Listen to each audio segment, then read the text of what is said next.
करतो. Good afternoon, everyone. COE JJ Hospital welcomes all the participants for today's RDLS session. Today's topic is cervical cancer among WLHIV, screening, linkages, and treatment. And the speaker is Dr. Priya Patil. Dr. Priya Patil, ma'am, is a professor with the Department of Medicine at Grand Government Medical College and Sir JJ Group of Hospitals, Baikala, Mumbai. She is also the Deputy Program Director for the COE JJ Hospital and alternate nodal officer for both the ARTCs and JJH. She has done many thesis studies on HIV, out of which 5 have been published.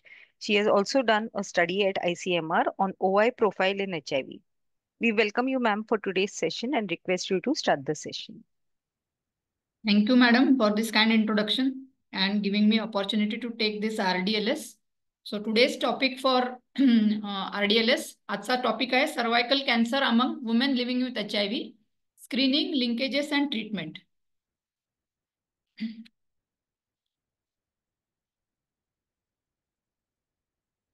Okay.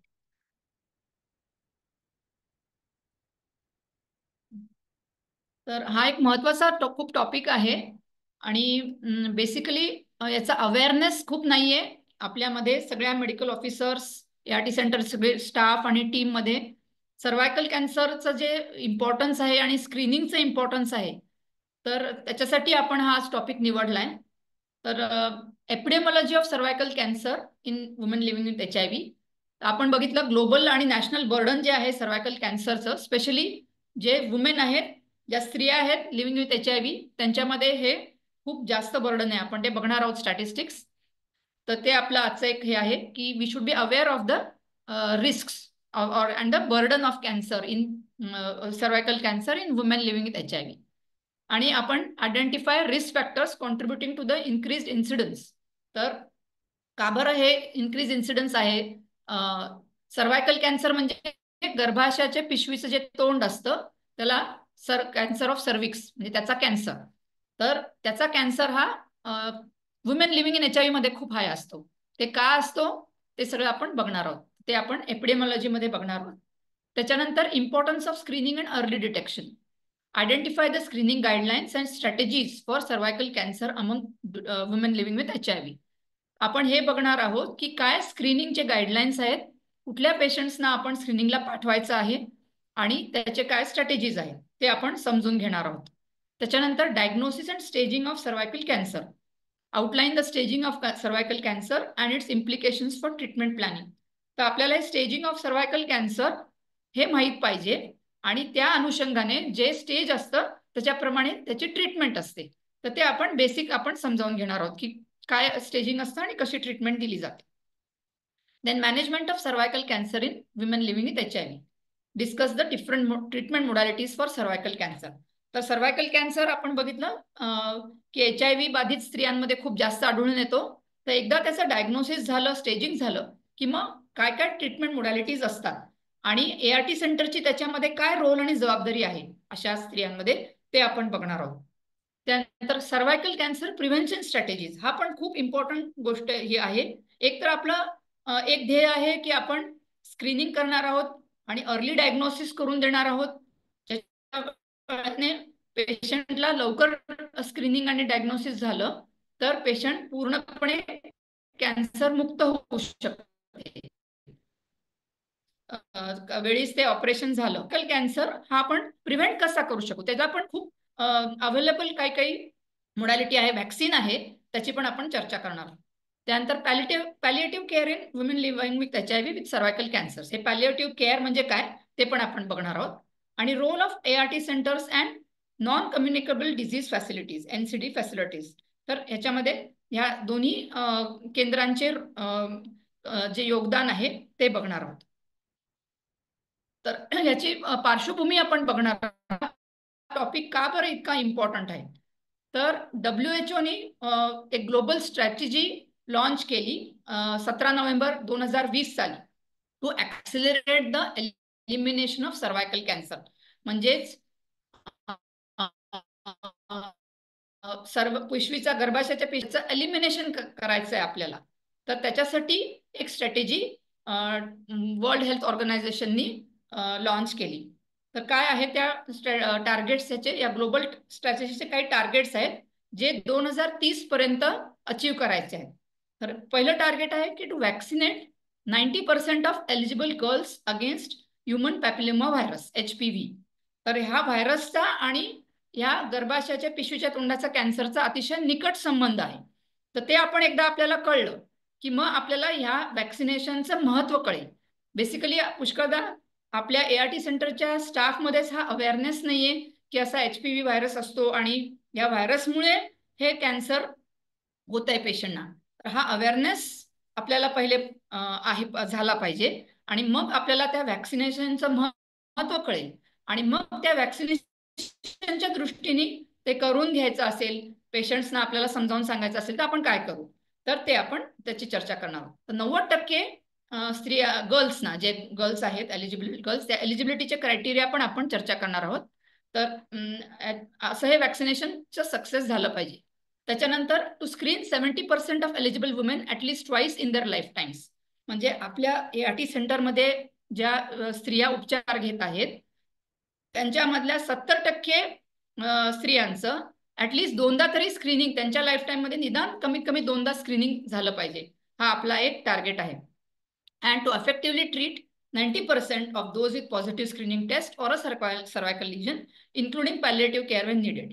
तर ज्यांच्यामध्ये आपण screening करणार आहोत त्यांची जर screening test positive झाली आणि ज्यांना एक सर्वायकल लिजन म्हणजे तिथे काही रोग दिसून आला म्हणजे जो प्री कॅन्सर असू शकतो, तर अशा स्त्रियांमध्ये 90% आपण उपचार पण दिला पाहिजे, इन्क्लुडिंग जो काही त्याचा कॅन्सरचा स्टेज आहे त्यानुसार जो ट्रीटमेंट आपण दिली पाहिजे. तर हे असे टार्गेट्स आहेत की 90% मुलींना व्हॅक्सिन मिळालं पाहिजे, 70% महिलांचं, HIV बाधित महिलांचं निदान दोनदा तरी स्क्रीनिंग व्हायला पाहिजे सर्वायकल कॅन्सरसाठी आणि 90% ज्यांचं स्क्रीनिंग पॉझिटिव्ह त्यांना उपचार मिळाला पाहिजे.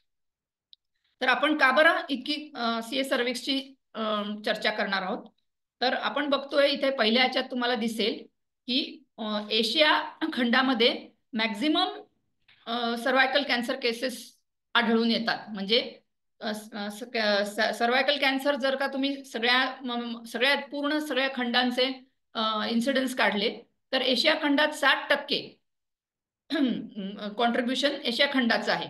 म्हणजे सगळ्या 100% जर का जगातलं कॉन्ट्रीब्युशन आहे त्यातलं 60% कॉन्ट्रीब्युशन एशियातील देशांचं आहे. म्हणजे कॅन्सर सर्व्हिक्स हा कॅन्सर हा आपल्या एशिया खंडात खूप सगळ्यात जास्त आढळून येतो आणि त्याच्या खालोखाल आफ्रिकेमध्ये आढळून येतो 19%.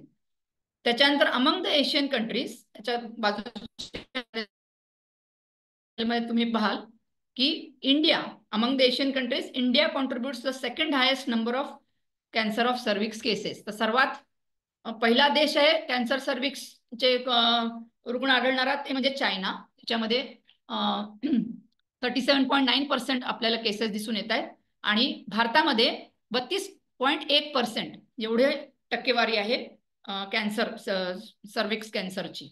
तर त्याच्यामुळे हा प्रश्न आपल्यासाठी, हा जो कॅन्सर ऑफ सर्व्हिक्स आहे, डेफिनेटली आपल्यासाठी खूप महत्त्वाचा आहे हा प्रश्न. त्याच्यानंतर जर का जागतिक टक्केवारी घेतली तर हा चौथा मोस्ट कॉमन कॅन्सर राहील स्त्रियांमध्ये. तर जागतिक टक्केवारीमध्ये सगळ्यात प्रथम क्रमांक स्त्रियांमधल्या कॅन्सरचा हा स्तनाचा कॅन्सर आहे, म्हणजे cancer of the breast. Second आहे तो कॅन्सर ऑफ द लंग्स म्हणजे फुफ्फुसांचा कॅन्सर. तिसरा नंबर लागतो कॅन्सर ऑफ द कोलोरेक्टम म्हणजे गुदद्वाराचा आणि मोठ्या आतडीचा कॅन्सर.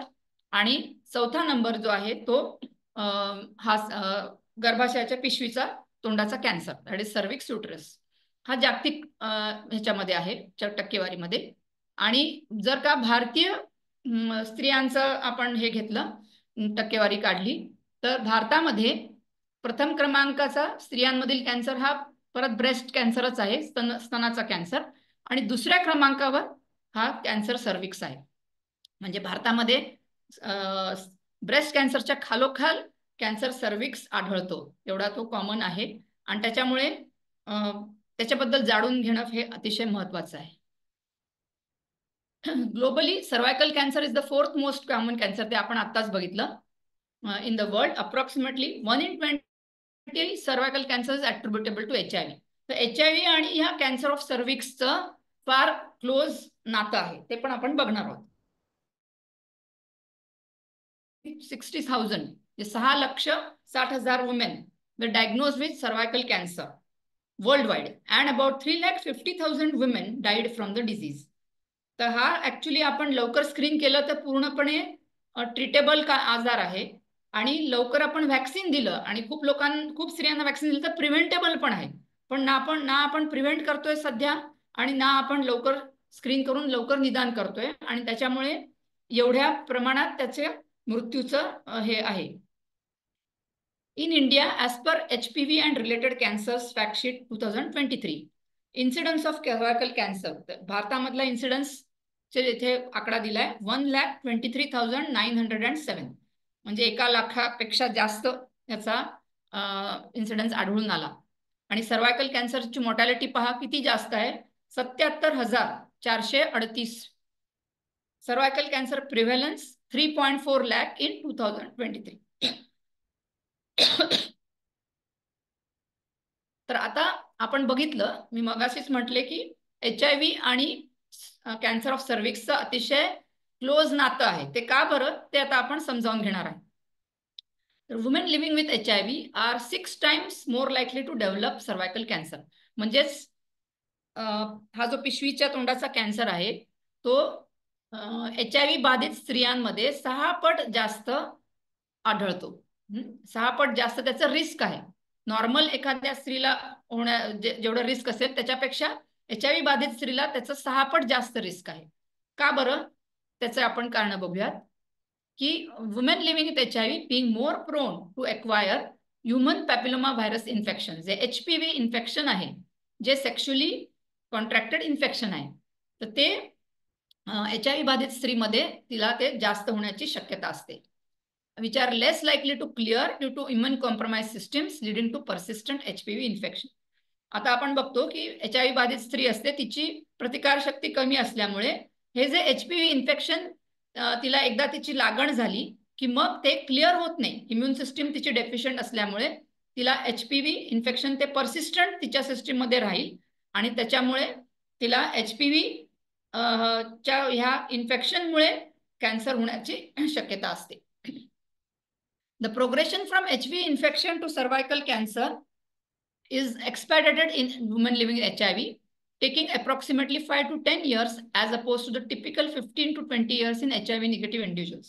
म्हणजे एकदा HPV इन्फेक्शन झालं की त्या HPV इन्फेक्शनमुळे हळूहळू तो त्या सर्वायकल पिशवीच्या तिथे जो एपिथेलियम असतं, जो कव्हरिंग असतं एपिथेलियम, तिथे तो कॅन्सर हळूहळू ओव्हर द इयर्स होणार. तर टिपिकल जी HIV निगेटिव्ह स्त्री असेल तिला 15-20 वर्ष लागतील हे कॅन्सर व्हायला, म्हणजे after the persistent HPV infection. पण HIV फिमेलमध्ये हे फक्त 5 ते 10 वर्षात हा कॅन्सर होऊ शकतो, म्हणजे खूप लवकर होतो. HIV infection is also associated with more extensive cervical lesions, which are 3 to 5 times more prevalent in women living with HIV than in those without HIV. तर ज्या HIV बाधित स्त्री आहेत त्यांच्यामध्ये जे सर्वायकल कॅन्सरचे जे लिजन असतात ते जास्त एक्सटेन्सिव्ह असतात, जास्त सिव्हिअर असतात.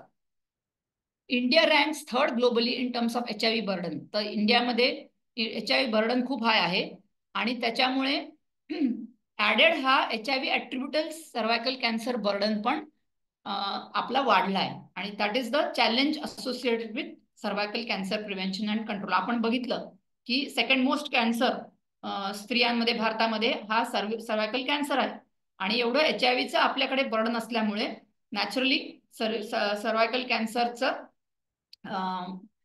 बर्डन खूप जास्त आहे. As a comprehensive care package, screening for cervical cancer and its risk factors and appropriate referrals for diagnosis and management shall be included for all women living with HIV. तर म्हणून आता आपल्याला ह्या सगळ्या फिमेल ज्या आहेत HIV बाधित स्त्रिया, त्यांना आपण हे स्क्रीनिंग फॉर सर्वायकल कॅन्सर, आणि जर का स्क्रीनिंग पॉझिटिव्ह असेल तर त्याचं अप्रोप्रिएट रेफरल करण्याचं आणि ट्रीटमेंट करण्याचं हे सगळं कम्प्लीट पॅकेज आपण द्यायला कटिबद्ध आहोत.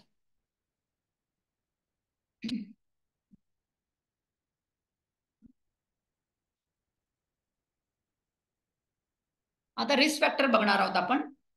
सर्वायकल कॅन्सर केसेस आपण म्हटलं की सर्वायकल कॅन्सर आणि एचपीव्ही व्हायरसचं खूप क्लोज नातं आहे. हे काय आहे? 99% of cervical cancer cases are link to infection with high risk HPV human papilloma viruses which is an extremely common virus transmitted through sexual contact. तर 99% कॅन्सर ऑफ सर्विक्स हा कुठल्या व्हायरसशी लिंक्ड आहे? HPV virus. जसं आपण बघतो की Epstein बार virus आहे, तर तो HIV लिम्फोमामध्ये 99% त्याचं लिंकेज असतं. एप्स्टीन बार पॉझिटिव्ह प्रायमरी HIV लिम्फोमा जो असतो, प्रायमरी CNS लिम्फोमा, हा पण एक HIV मध्ये आजार आहे, तर तो एप्स्टीन बार व्हायरसशी लिंक्ड आहे. तसं सर्वायकल कॅन्सरमध्ये ह्युमन पॅपिलोमा व्हायरसचं हे आहे, लिंक आहे. आणि 99% हा HPV व्हायरस पॉझिटिव्ह असतो. आणि हा कसा ऍक्वायर होतो? हा ट्रान्समिटेड थ्रू सेक्शुअल कॉन्टॅक्ट, त्या स्त्रीला इन्फेक्शन होतं. आता रिस्क फॅक्टर्स काय आहेत सर्वायकल कॅन्सर प्रोग्रेशनचे? एक म्हणजे grade of oncogenicity of the HPV type. म्हणजे हा ह्युमन पॅपिलोमा व्हायरसचे पण ग्रेड्स आहेत. काही ह्युमन पॅपिलोमा व्हायरस टाइप्स हे खूप जास्त ऑन्कोजेनिक आहेत. म्हणजे ऑन्कोजेनिक म्हणजे कॅन्सरमध्ये परिवर्तन करण्याची त्याची क्षमता. तर जितकी ग्रेड ऑफ ऑन्कोजेनिसिटी जास्त, तितकं त्या स्त्रीला कॅन्सर होण्याचा जास्त धोका. तर जो जो व्हायरस इन्फेक्शन त्या स्त्रीला झाला आहे त्याची ग्रेड ऑफ ऑन्कोजेनिसिटी हा एक रिस्क फॅक्टर आहे. त्याची ग्रेड हाय असेल तर खूप हाय रिस्क आहे कॅन्सर सर्व्हिक्स व्हायचा. सेकंड म्हणजे इम्युन स्टेटस, म्हणजे तिची प्रतिकारशक्ती. जर का ती ART घेतीये व्यवस्थित आणि CD4 तिचा हाय आहे, तर मग तिची इम्युन स्टेटस चांगली राहील आणि मग तिला धोका कमी होतो. पण अशी पेशंट समजा तिने ART बंद केली, ART घेतली नाही आणि उशिरा डायग्नोसिस झालंय, तर ऑलरेडी CD4 खूप कमी आहे, तर मग अशामध्ये कॅन्सर प्रोग्रेशनचं रिस्क वाढतं. Presence of other sexually transmitted infections. जर का तिला बाकीचे sexually transmitted infection at a time simultaneously दुसरे पण आहेत, जसं आजकाल आपण बघतो की सिफिलिसची लागण खूप जास्त प्रमाणात आता डिटेक्ट होतीये, किंवा दुसरे कुठलेही सेक्शुअली ट्रान्समिटेड इन्फेक्शन तिला असतील, तर मग ह्याचं कॅन्सरचं प्रोग्रेशन वाढण्याचा चान्स आहे. नंबर ऑफ बर्थ्स, तिला किती मुलं झाली त्याच्यावर पण, जितके जास्त तितकं रिस्क आहे. Young age at first pregnancy, तिचं समजा फर्स्ट प्रेग्नन्सीच्या वेळेला यंग एज असेल तर हा पण एक रिस्क फॅक्टर आहे फॉर कॅन्सर प्रोग्रेशन. आणि hormonal contraceptive use at smoking, तर समजा ती हॉर्मोनल OC पिल्स वापरत असेल किंवा स्मोकिंग करत असेल तर यांनी पण कॅन्सर प्रोग्रेशन व्हायचं रिस्क वाढतं. त्याच्यानंतर आपण आता बघणार आहोत की रेफरल आणि त्याचं डॉक्युमेंटेशन आणि त्याच्यात प्रत्येक ART टीमचा काय रोल आहे. तर जसं वुमन एक स्त्री असते, जिला HIV बाधित स्त्री जेव्हा ती ART सेंटरला येते, तर पहिले केअर कोऑर्डिनेटरकडे जाते. तर केअर कोऑर्डिनेटर त्या पेशंटचं व्हिजिट रजिस्टरमध्ये नाव लिहितो आणि मग पेशंटला व्हाईट कार्ड देतो. त्याच्यानंतर ती पेशंट जाते स्टाफ नर्सकडे. तर स्टाफ नर्सचा काय रोल आहे की document the process of referrals to nearby centres. तर तिला आता रेफरल करायचं, आपण आपल्या नायकोचे गाईडलाईन्स आहेत की अशा पेशंटना स्त्रियांना HIV पॉझिटिव्ह स्त्रियांना आपण रेफरल करणार आहोत. तर हे डॉक्युमेंटेशन कुठे ती करणार आहे, कुठे हे रेफरल होणार आहे, ते सगळं डॉक्युमेंटेशन करायचं स्टाफचं काम आहे. Filling up referral forms for investigations, त्यानंतर document the process of referrals to nearby centres undertaking cervical cancer screening and follow up to complete the referral loop. तर हे काम आहे स्टाफ नर्सचं. तसंच स्टाफ नर्स काय करणार आहे, keep track of women living with HIV screen positive and coordinate with CSCs for accompanied referral for treatment of pre cancerous lesions or cervical cancer still treatment completion. म्हणजे समजा तिचं screening, पहिले आपण स्क्रीनिंगसाठी referral करतो, स्क्रीनिंगमध्ये positive आली तर तिला तिचं फॉलोअप बघणार आहे आपण की ती जातीये की नाही. त्या स्क्रीनिंग टेस्ट पॉझिटिव्ह आहे तर त्याला पुढच्या प्रोसिजरला बोलवलंय, तर तिने ते करून घेतलं की नाही, आणि त्याचं काय मग फायनली निदान काय झालं, प्री कॅन्सर किंवा कॅन्सर असं काय निदान झालं, आणि मग तिचं काय ट्रीटमेंट, तर तिथल्या त्या ट्रीटमेंटसाठी पण तिचं ट्रीटमेंट कम्प्लीट होईपर्यंत हा सगळा ट्रॅक ठेवणे हे स्टाफ नर्सची जबाबदारी आहे. Apply the screening stamp on the green book of the patients referred for screening और फिल रेफरल स्लिप्स. तर जे कोणी आपण स्त्रियांना ह्या स्क्रीनिंगसाठी पाठवणार आहेत, तर त्याचा एक आपण स्टॅम्प बनवून ते त्यांच्या ग्रीन बुकवर तो स्टॅम्प मारला पाहिजे की ह्या पेशंटचं स्क्रीनिंग झालंय. म्हणजे कोणी पण जेव्हा ग्रीन बुकमध्ये मेडिकल ऑफिसर्स जेव्हा बघणार तेव्हा त्यांना कळणार की ह्या पेशंटचं स्क्रीनिंग झालंय की तिला पाठवायचंय, ही इन्फॉर्मेशन त्यांना कळेल. त्याच्यानंतर काउन्सिलरची पण ह्याच्यात फार मोठी जबाबदारी आहे.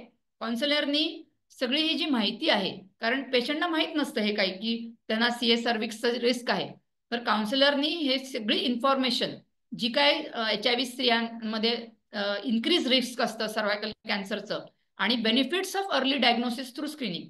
कारण पेशंटना काय असतं की त्या म्हणतात की नाही मला वेळ नाही, मला कामं आहेत, मी कुठे जॉबवर जाते, मला कामावर जाते किंवा माझी मुलं लहान आहेत, असे जे अनेक त्यांचे कारण असतात, तर त्यांना ह्याचं काही रिस्कही माहीत नसतं आणि स्क्रीनिंगचं इम्पॉर्टन्स माहीत नसतं. तर आपण ते त्यांना समजावून सांगितल्यावरच मग ते तयार होतील, नाहीतर ते स्क्रीनिंगला जाणार नाही, कारण त्यांना त्रास काहीच नाही. ते म्हणतात की मला काही त्रास नाही, मी कशाला जाऊ स्क्रीनिंगला. तर ही गोष्ट त्यांना त्यांच्या मनावर ठसवायला पाहिजे काउन्सिलरनी की काही त्रास नसला तरी हे स्क्रीनिंग करणं फार जरुरी आहे आणि त्या स्क्रीनिंगमध्ये पॉझिटिव्ह आलं तर आपण कॅन्सर प्रिव्हेंट करू शकू. तर हे सगळी माहिती दिल्यावर मग पेशंट तयार होईल स्क्रीनिंगसाठी जायला. तर हे आपले माहिती देणं त्यांना समजावून सांगणं खूप गरजेचं आहे. तर आपण ही पहिली तरी स्टेप सगळ्यांनी घेऊया की पेशंटना ही माहिती देणं कॅन्सर ऑफ सर्व्हिक्स बद्दल आणि त्याचं स्क्रीनिंग का इम्पॉर्टन्स आहे. त्यांना आपण वारंवार सांगितलं तर मग ते स्क्रीनिंग करून घ्यायला तयार होतील आणि जातील. Provide psychosocial support for all those who are screen positive. तर समजाच त्या पेशंटची स्क्रीनिंग टेस्ट पॉझिटिव्ह आली, पेशंट घाबरून जाईल ना की मला कॅन्सर झाला, लगेच त्यांच्या डोक्यात विचारतील. त्यावेळेला त्यांना सोशल सपोर्ट हे देणं फार महत्वाचं आहे. त्याच्यामध्ये पण काउन्सिलरचा फार मोठा वाटा आहे. And reinforce treatment adherence. तर हे त्यांना सांगणं खूप इम्पॉर्टन्स आहे की तुम्हाला जे काय आहे ते कॅन्सरची ट्रीटमेंट तर होणारच आहे, पण तुम्ही अडिअरन्स चांगला ठेवा जेणेकरून तुमची प्रतिकारशक्ती चांगली राहील आणि प्रतिकारशक्ती चांगली राहील तर तुमचं कॅन्सर वाढणार नाही आणि कॅन्सरशी तुम्ही 2 हात चांगल्या तऱ्हेने देऊ शकाल. तर अडिअरन्सचं पण रिइन्फोर्समेंट खूप जरुरी आहे. त्यानंतर मेडिकल ऑफिसरची याच्यामध्ये काय जबाबदारी आहे. Will refer WLHIV ever sexually active for cervical cancer screening as per national guidelines. तर नॅशनल गाईडलाईन्स काय आहेत की रुटीन स्क्रीनिंग प्रत्येक वुमनचं झालंच पाहिजे. Any woman who is ever sexually active, जी केव्हाही सेक्शुअली ऍक्टिव्ह कधी काळी जरी होती असेल तरी तिला आता स्क्रीनिंग करणं गरजेचं आहे. त्याच्यामुळे मोस्टली सगळ्या फिमेल्स ह्याच्यामध्ये बसतील एव्हर सेक्शुअली ऍक्टिव्ह, मग त्यामुळे त्यांचं सगळ्यांचं रुटीन आपल्याला स्क्रीनिंगसाठी रेफरल करायचं आहे आणि ही जबाबदारी मेडिकल ऑफिसरची आहे. So medical officer is also responsible for completion of section 12 and section 13 of the patient white card. Section 12 आणि सेक्शन 13 मध्ये काय भरायचंय व्हाईट कार्डमध्ये ते नंतर आपण बघणार आहोत. या सेक्शन्समध्ये हे आपल्याला डॉक्युमेंट करायचं आहे की पेशंटला कुठे रेफर केलं सर्वायकल कॅन्सर स्क्रीनिंगसाठी आणि त्याचं काय इन्व्हेस्टिगेशन आलं, त्या स्क्रीनिंगचं पॉझिटिव्ह आलं का निगेटिव्ह आलं आणि त्याच्यावर काय ट्रीटमेंट स्टेप्स घेतले गेले. तर ही जी इन्फॉर्मेशन आहे ती सेक्शन 12 आणि सेक्शन 13च्या अंडर मेडिकल ऑफिसरनी पेशंटच्या व्हाईट कार्डमध्ये भरणं जरुरी आहे.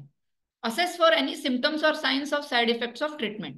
तर पेशंटला जेव्हा ट्रीटमेंट होते ते पण आपण चर्चा करू की काय साईड इफेक्ट आणि कशा काय आपण मॉनिटर करणार आहे. कारण काही समजा किमोथेरपी मिळाली पेशंटला तर काही किमोथेरपिक ड्रग्ज हे नेफ्रोटॉक्सिक असतात, मग पेशंटचं क्रिएटिनिन मॉनिटरिंग करणं जरुरी आहे. किंवा कुठल्याही त्या किमोथेरपीचा काही साईड इफेक्ट झाला तर पेशंटकडे आपण लक्ष ठेवणं जरुरी आहे. Refer for palliative care as and when required. Palliative care काय आहे ते आपण समजावून घेणार आहोत पुढे, तेव्हा आपण ती चर्चा करू.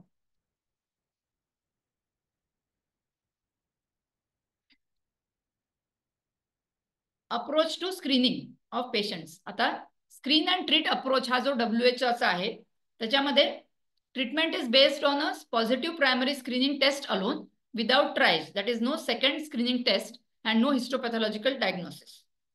तर हे थोडंसं टेक्निकल आहे, मी पुढच्या थोड्या स्लाइड्समध्ये पूर्ण तुम्हाला प्लॅन समजावून सांगेन, तेव्हा ही स्लाइड समजणं तुम्हाला सोपं जाईल. तर when the patient is eligible for ablative treatment. Ablative treatment ही 2 प्रकारची असते. क्रायोथेरपी हे वेस्टर्न कंट्रीजमध्ये जास्त आहे. आपल्या ह्याच्यामध्ये हीट थेरपी देतात, म्हणजे कॉटरीसारखं उपकरण असतं आणि त्याच्यामध्ये ते हीट टेम्परेचर वाढवून ते ॲब्लेशन करतात. समजा तिथेच पेशंटचं पॉझिटिव्ह आलं तर काही जी केंद्र आहेत तिथे ही उपचाराची ट्रीटमेंट पण अवेलेबल ही जी ॲब्लेटिव्ह ट्रीटमेंट आणि स्क्रीनिंग सगळं तिथे अवेलेबल असतं, तर तिथे हे सगळं होऊ शकतं. So this should ideally be done immediately at the same visit as the screening test, single visit approach. कारण आपण बघितलं की महिला रिलक्टंट असतात, त्या स्क्रीनिंगला जायला तयार नसतात, सारखं सारखं त्यांना जायला होत नाही. तर समजा ती एखादी स्त्री तयार झाली स्क्रीनिंगसाठी आणि स्क्रीनिंगच्या ह्याच्यामध्ये त्यांनी पाहिलं की पेशंटला लिजन आहे जे अब्लेटिव्ह ट्रीटमेंटसाठी अनुकूल आहे, तर तिथल्या तिथे ते अब्लेटिव्ह ट्रीटमेंट करून घ्यायची. At some facilities this is not feasible आणि सेकंड व्हिजिट इज निडेड. तर मल्टिपल व्हिजिट अप्रोच. तर काही फॅसिलिटीज ज्या आहेत तिथे एकदाच ह्याच्यामध्ये होत नाही, तिथे सेकंड व्हिजिट जरुरी असते. Women who are not eligible for ablation can have excisional treatment on the same day if the clinic has the capacity for large loop excision of the transformation zone. आता ते त्या non कम्युनिकल डिझीजचं clinic असेल किंवा district hospital असेल जिथे तुम्ही prefer करताय, किंवा मेडिकल कॉलेजचं जर ART सेंटर असेल तर ते मेडिकल कॉलेजची ऑब्स्टेटिक्स अँड गायनाकॉलॉजी ओपीडी, तिथे तिथे काय होतं त्याची आपण चर्चा पुढे करणारच. If LLETZ is not available on site, women need to be referred for external treatment or for further evaluation. In a screen triage and treat approach. आता हे स्क्रीन अँड ट्रीट अप्रोच हे काही सेंटर्समध्ये अवेलेबल आहे, तिथे त्या तसं अनुकूल आहे सगळं करायला, तर तिथे तसं होतं. पण काही सेंटर्स आहेत जिथे फक्त एका व्हिजिटमध्ये नाही होत, तर तिथे काय होतं, स्क्रीन ट्रायज अँड ट्रीट असं आहे. तिथे triage test is done if the primary screening test is positive. म्हणजे प्रायमरी स्क्रीनिंग टेस्ट काय आहे ती आपण बघणार आहोत पुढे, आणि ती जर का पॉझिटिव्ह असेल तर ते ट्रायज करतात. अजून एक ट्रायज टेस्ट आहे, आणि मग त्या दोन्ही टेस्ट झाल्यावर decision to treat is made when both primary test and triage test is positive. A positive screen test. तर ट्रायस टेस्ट काय आहे, ट्रायस टेस्ट म्हणजे कॉल्पोस्कोपी आणि biopsy. Positive screening test will lead to colposcopy with biopsy and histopath examination for diagnosis to determine the appropriate treatment. Generally हे medical colleges आणि higher centres असतात तिथे हे screen triage and treat approach आहे. म्हणजे primary screening test positive आली, पॅप्समियर किंवा VI या दोन्हीपैकी आपण बघणार आहोत हे काय आहे. तर हे दोन्हीपैकी काही पॉझिटिव्ह आलं की मग पुढे ते काय करतात, कॉल्पोस्कोपी करतात आणि तिथे बायोप्सी घेतात त्या लिजनची, आणि हिस्टोपॅथ एक्झामिनेशन मध्ये कन्फर्म होतं की ते प्री कॅन्सर आहे की कॅन्सर, आणि मग त्याची अप्रोप्रिएट ट्रीटमेंट. तर हे आहे screen triage and treat approach. when the primary screening test is positive and the triage test is negative.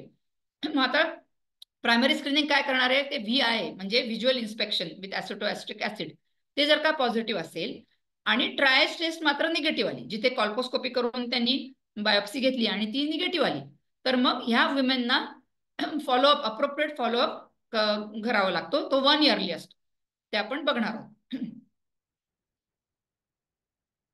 आता हे स्क्रीनिंग आपण एक जस्ट शॉर्टमध्ये बघणार आहोत. स्क्रीनिंग, हुम टू स्क्रीन, ते आपण पाहिलं. All women and girls living with HIV who where ever sexually active. म्हणजे मोस्टली आपल्या सगळ्या ART सेंटरला व्हिजिट करणाऱ्या ज्या फिमेल्स आहेत, स्त्रिया आहेत, त्या ह्याच्यामध्ये ह्या एलिजिबिलिटीमध्ये बसतात. म्हणजे आपण प्रत्येक स्त्रीचं स्क्रीनिंग करणारच आहोत.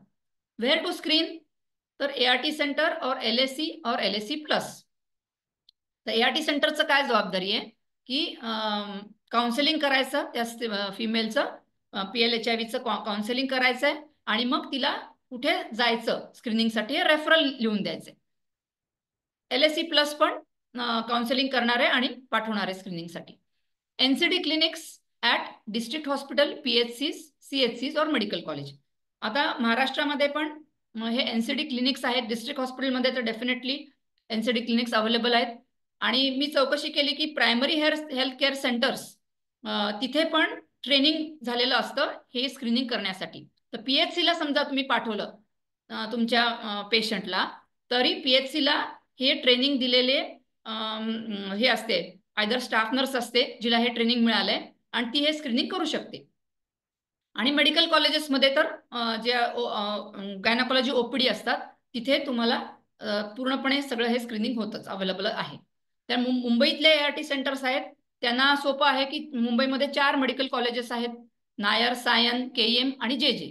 तर तुमच्या ART सेंटर या कुठल्याही ज्याच्या जे जवळ पडेल त्या सेंटरला तुम्ही स्क्रीनिंगसाठी पाठवू शकता.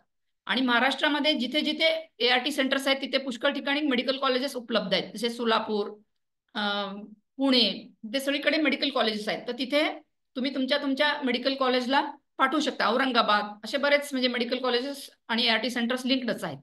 तर तिथे पण सोपं आहे. जिथे नाहीये मेडिकल कॉलेज तिथे डिस्ट्रिक्ट हॉस्पिटलला डेफिनेटली किंवा PHC ला पण आपण पाठवू शकतो. तुमच्या ART सेंटरच्या आसपास जी PHC असेल तिथे NCD क्लिनिक राहील आणि तिथे तुम्ही स्क्रीनिंगला पाठवू शकतो. त्यामुळे स्क्रीनिंग कुठे करायचा हा फार मोठा प्रश्न नाहीये. तुम्ही माहिती करून घ्या. तुमच्या ART सेंटरला अनुकूल कुठलं स्क्रीनिंग सेंटर आहे आणि तिथे आता तुम्ही रेग्युलरली पेशंट पाठवणं सुरू करा.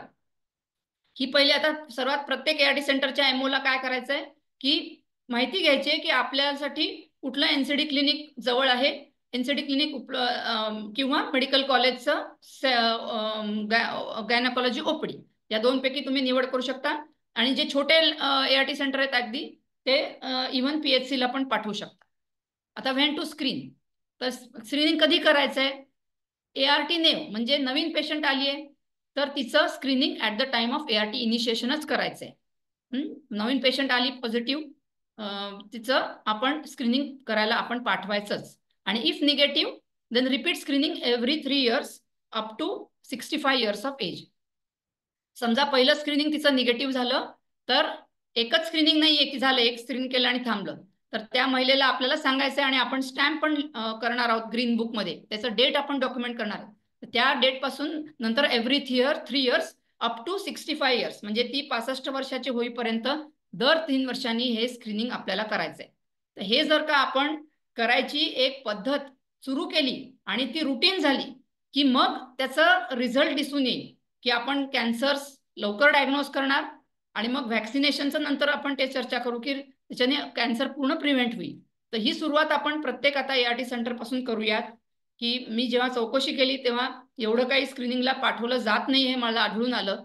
तर कृपा करून आता ह्या माझ्या RDLSचा हा टेक होम मेसेज जाईल तुम्हाला की तुम्ही स्क्रीनिंगला महिलांना पाठवायला सुरू करा.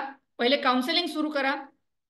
तुम्ही 4-5 महिलांचं एकत्र काउन्सिलिंग घेऊ शकता. काउन्सिलर किंवा एक 5 नवीन पेशंट आली तर स्पेशल तिच्यासाठी काउन्सिलिंग करावं लागेल किंवा ज्या ऑलरेडी ऑन ART आहेत ऑन ARTचं screen as soon as possible and if negative repeat screening after every 3 years. On ARTच्या समजा 5 महिलांचं एकत्र तुम्ही काउन्सिलिंग केलं आणि त्या 3 सगळ्यांना तुम्ही रेफरल लिहून दिलं असं तुम्ही स्टेप बाय स्टेप सगळं सुरू करू शकता. एव्हरी 3 इयर्स आपल्याला स्क्रीनिंग करायचं आहे ऑन ART आणि जे नवीन पेशंट आहेत त्याचं screening at the time of ART initiation करायचं. आणि any time if related symptoms are reported. आता तुम्हाला माहित पाहिजे की रिलेटेड सिम्पटम्स काय आहेत. कॅन्सर सर्व्हिक्सचा झाला तर काय पेशंटला सिम्पटम होऊ शकतं की त्यांना पाळीच्या वेळी नव्हे तर इतर कुठल्याही वेळेला ब्लिडिंग होणं. ते म्हणतात की थोडंसं पाळी होऊन गेली पण नंतर मध्येच मासिक पाळीच्या 15 दिवसानंतर परत ब्लिडिंग झालं किंवा पाळी बंद झाल्यावर ब्लिडिंग होणं हे एक लक्षण आहे. किंवा संबंध येतो जेव्हा त्यावेळेला खूप दुखणं वेदना होणं हा एक लक्षण आहे. किंवा अंगावर खूप सारं पांढरं लाल जाणं हे एक लक्षण आहे. तर असं काही सिम्पटम असेल तर लगेचच आपण ताबडतोब रेफर करायचं. नाहीतर मग आपण रुटीन स्क्रीनिंगसाठी आपण पेशंटला काउन्सिल करून रेफर करायचं. हू विल स्क्रीन आपण ते बघितलं की गायनॅकॉलॉजिस्ट जे असतात ते टर्शरी केअर सेंटर म्हणजे मेडिकल कॉलेजमध्ये गायनॅकॉलॉजीची OPD असते जिथे तज्ञ गायनाकॉलॉजिस्ट उपलब्ध असतात जे करणार आहेत. त्यानंतर नॉन कम्युनिकेबल डिझीज क्लिनिक्स जे डिस्ट्रिक्ट हॉस्पिटल किंवा इव्हन PHC ला उपलब्ध आहेत तिथे हे स्क्रीनिंग होऊ शकतं अत्यंत सहजपणे कारण तिथे सगळीकडे ट्रेनिंग दिलं गेलं आहे. किंवा कुठली tertiary care facility or camp site. How to screen हा तर ते आता आपण बघणार आहोत. स्क्रीनिंग मध्ये काय कसे करतात. एक प्रायमरी स्क्रीनिंग आहे जिथे आपण म्हटलं की हे NCD चे क्लिनिक्स आहेत डिस्ट्रिक्ट हॉस्पिटलचे किंवा PHC ला हे सहज उपलब्ध आहे आणि तिथे सगळी फॅसिलिटी पण आहे आणि ट्रेनिंग पण झालंय. तर तिथे काय करतात visual inspection with acetic acid हे अतिशय सोपं आहे. जे स्टाफ नर्स पण करू शकतो अंडर NP-NCD प्रोग्राम. तर ते काय करतात ॲसिटिक ॲसिड तिथे सर्व्हिक्सला तिथे ते स्टेन करतात आणि मग त्यांनी ते व्हिज्युअल इन्स्पेक्शन मध्ये त्यांना कळतं की ॲबनॉर्मल लिजन आहे की नाही. व्हेरॅज मेडिकल कॉलेजेसमध्ये कशी पद्धत आहे की पॅप स्मिअर करतात. कुठल्याही टर्शरी केअरला किंवा मेडिकल कॉलेजेसमध्ये पॅप स्मिअरची फॅसिलिटी आहे आणि पॅप स्मिअर पॉझिटिव्ह असेल किंवा VIAच्या स्क्रीनिंगमध्ये पॉझिटिव्ह असेल तर मग सेकंड स्टेप काय जे आपण म्हटलं स्क्रीनिंग पॉझिटिव्ह असेल तर ट्रायज म्हणजे कॉल्पोस्कोपी विथ और विदाउट बायोप्सी.